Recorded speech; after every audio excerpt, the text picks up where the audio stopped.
Alright, what is poppin', people? We're here, this time with my Week 4 match of the Cap Snake Tournament against someone by the name of Doomstadt.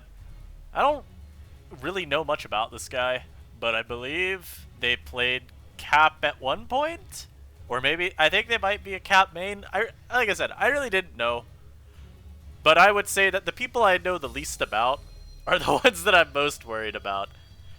Particularly because when I was trying to do some scouting just based on Cap games, played this tournament, they had only played one game.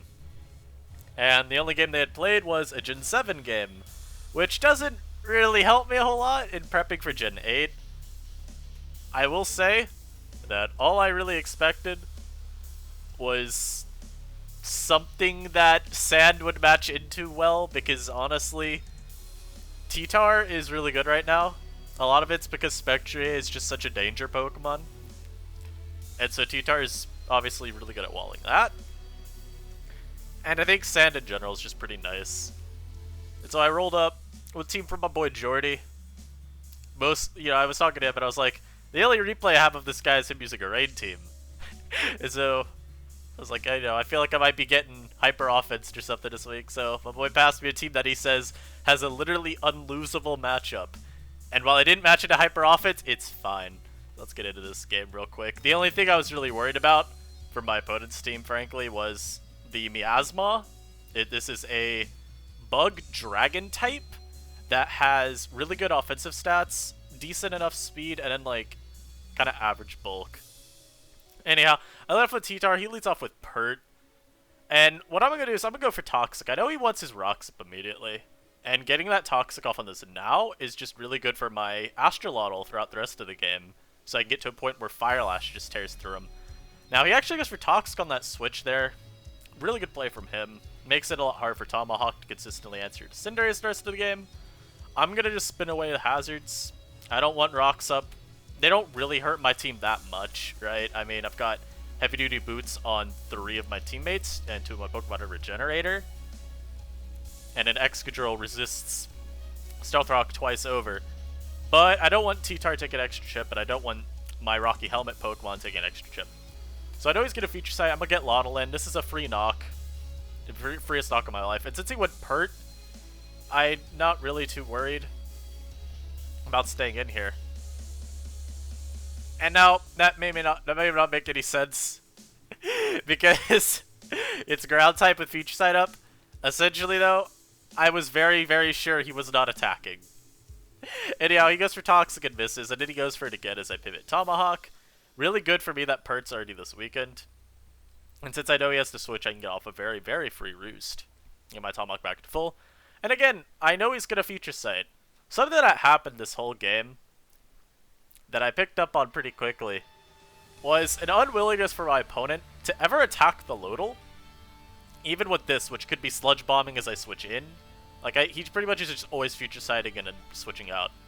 And so all I'm doing is allowing myself to get these free turns in with my Lottle. Repeatedly. I get Spikes, I get Knocks, etc, etc. Anyhow, he U-turns with Mandy into the Miasma. I get my Rocks up. Now I have a full health Tomahawk. And Intimidate makes it so this Pokemon can't... I say that. I knew his Mega Hoarding there is what I meant to go for. Generally, Intimidate would be good into a Pokemon that's a physical attacker primarily, but Miasma actually has Neutralizing Gas. It's meant to prevent the Regenerator Pokemon from having as easy a time just healing back up. Anyhow, he goes Galar King here. Yet again, I'm just going to go Lottle every time, because I don't think he's ever Sludge Bombing. At this point, I'm pretty convinced that all he's ever going to do is Future Sight. And I know he's going to go Manda here, so I'm just going to Fire Lash repeatedly. Because I know he has to Roost.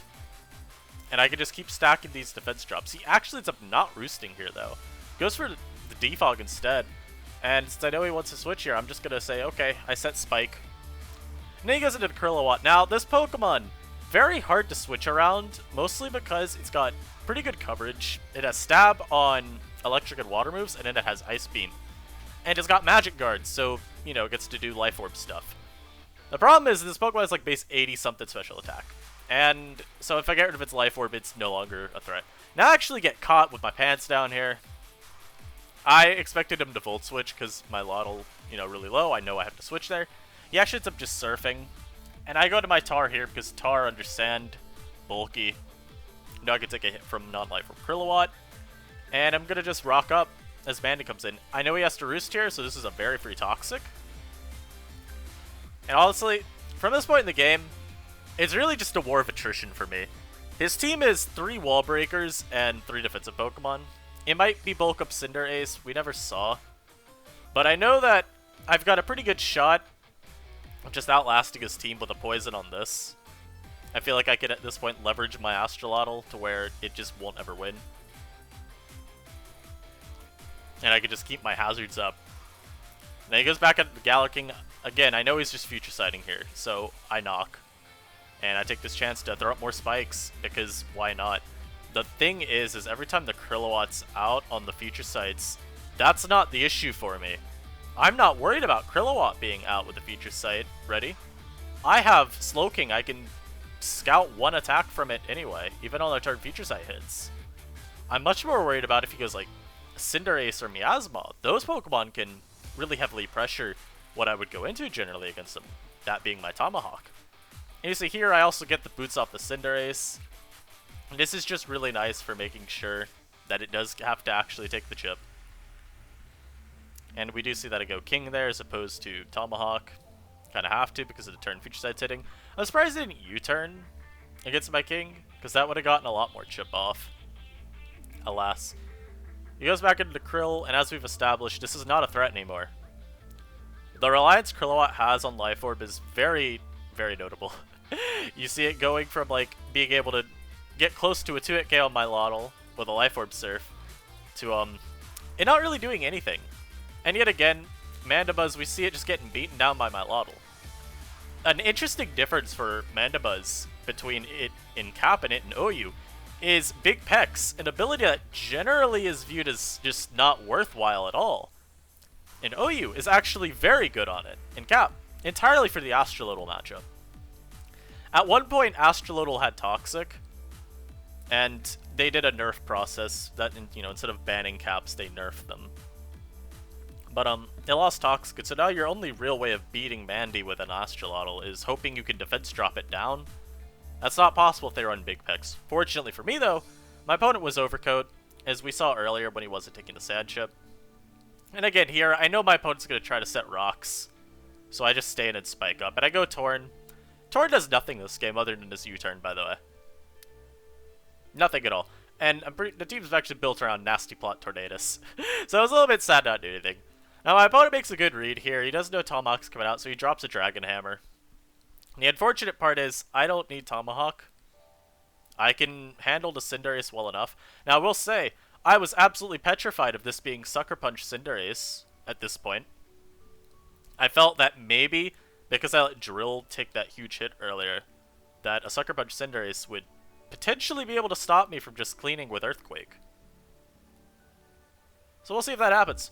Anyhow, he goes for a whole bunch of attempts to freeze. He gets none of them. Very fortunately for me. And right here, you're pretty much just seeing me hope that I don't get frozen ever. And I'm just waiting until I can pass the Wish into my King. I know I can take a T-Bolt. And here he's going to be forced to Volt Switch out. I mean, he's not really forced to Volt Switch. He could have T-Bolted. But at this point, it really is just a game of me trying to get my Sand up. Once that happens, if this isn't Sucker Punch, Excadrill wins. I just press Earthquake 3 times. We do see him finally go for a Sludge Bomb.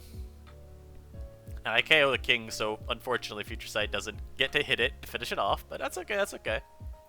And here we finally do see me getting to Sand up.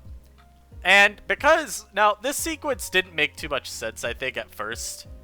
But to explain it, I don't want Cinderace being bulk up and getting a turn in versus my T-Tar. I am Earthquake Crunch. I am not beating a bulk up Cinderace, potentially. And so I want to make sure that I have all my hazards. I want to make sure I have no T-Tar out. I want to make sure he KOs it with my Krilliwatt. I wanted to make sure that there was the least likely chance that bulk up Cinderace could come in at the very end and win. And since he did Sucker Punch the Drill, I'm assuming he was Zen Headbutt Gunk Shot last, or Pyro Ball on there probably. I don't know if you actually need Pyro Ball, but I'm assuming he just didn't have Sucker. And yeah, that's the game. X-Usual just gets to click Earthquake twice at the end and win. And I'm now sitting at a very pretty 4-0. I'm going to be looking, obviously, next week to claim my last win, and if we make playoffs, well, I'll shoot for 6-0. I hope you all enjoyed this. These videos have been pretty fun. And obviously, there's no, like, set time that they ever come out, because, you know, I'm playing my opponent whenever we agree on. Usually the weekend, but I played a couple Friday games, you know. And yeah, that's it from me. I hope you guys keep enjoying your day, and I'll see you guys next time, whenever that is. Probably tomorrow. Peace.